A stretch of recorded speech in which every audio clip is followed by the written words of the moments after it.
ধর্ম যার যার, উৎসব সবার। চলছে পবিত্র রমজান মাস। এই মাসে মুসলিম ধর্মাবলম্বীরা ইফতারে অংশগ্রহণ করে।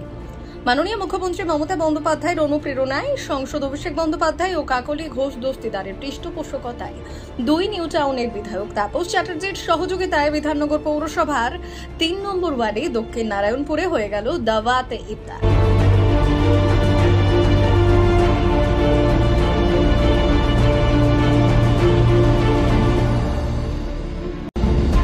প্রতি বছরের মতো এই বছরও ইফতার মজলিসে প্রায় 2000 মানুষ অংশগ্রহণ করে। এদিন উপস্থিত ছিলেন বিধায়ক তাপস চ্যাটার্জি, বিধাননগরের মেয়র কৃষ্ণা চক্রবর্তী, পৌর প্রতিনিধি দেবরাজ চক্রবর্তী সহ জনপ্রতিনিধি, বহু অতিথিবৃন্দ ও সাধারণ মানুষ।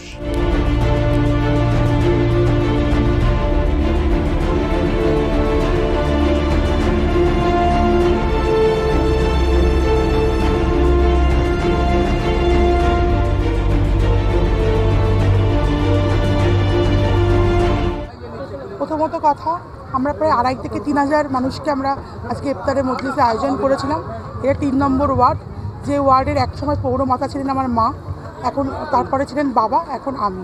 এবং আমরা প্রত্যেকেই কিন্তু এই ইফতার মজলিসের সাথে, আমার মাও যুক্ত ছিলেন, বাবাও ছিলেন, আমিও এইভাবে মানুষের সাথে যুক্ত হয়ে এই অঞ্চলে কিন্তু আমাদের পরিচয় জনপ্রতিনিধি নয়, আমি এখানকার ঘরের মেয়ের মতো। মানে আমরা একসাথে ইফতারি প্রস্তুতি থেকে আরম্ভ করে, ফল কাটা থেকে আরম্ভ করে আমরা এইভাবেই করি। এটা কোনো মেশিনারির মতো কাজকর্ম না, একদম সবার সাথে মিলেমিশেই আমরা কাজ করে থাকি। এবং এটা হচ্ছে আমাদের সম্প্রীতির নারায়ণপুর, আমাদের অনুপ্রেরণা মুখ্যমন্ত্রী মমতা বন্দ্যোপাধ্যায় এবং আমাদের সঙ্গে আমরা যার নেতৃত্বে আমরা চলি, আমাদের বিধায়ক তাপস চট্টোপাধ্যায়, তাদের দেখা থেকে, তাদের উদ্যোগেই প্রধানত আমাদের এই এত সুন্দর আয়োজন।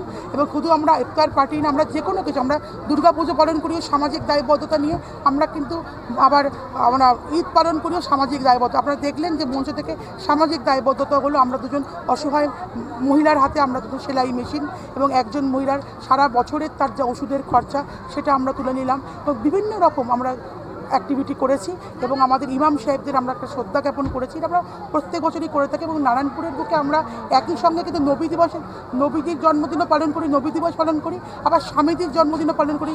আমাদের স্বামীজির যখন জন্মদিন পালন হয়, তার মেন উদ্যোগকে থাকে সাহেব আলীর মতো মানুষ। আবার নবীজির যখন জন্মদিবস পালন হয়, তখন উদ্যোগকে থাকে আরাত্রিকা ভট্টাচার্য। এটাই কিন্তু আমাদের সম্প্রীতির বার্তা। আমরা এইভাবেই বাংলায় মিলেমিশে একসাথে আছি।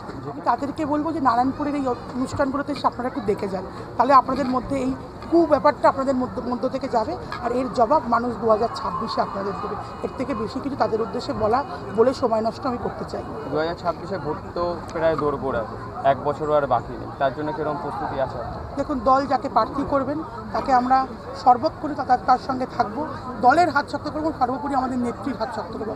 আমাদের নেত্রীর প্রতি আমাদের সম্পূর্ণ আস্থা আছে, যিনি সারা বছর মানুষের জন্য কাজ করেন, যিনি মানুষের সঙ্গে থাকেন, তিনি তাকেই প্রার্থী করবেন, এটা আমাদের দৃঢ় বিশ্বাস। এবং যাকেই প্রার্থী করবেন তার হয়ে আমরা একদম মন প্রাণ দিয়ে খান।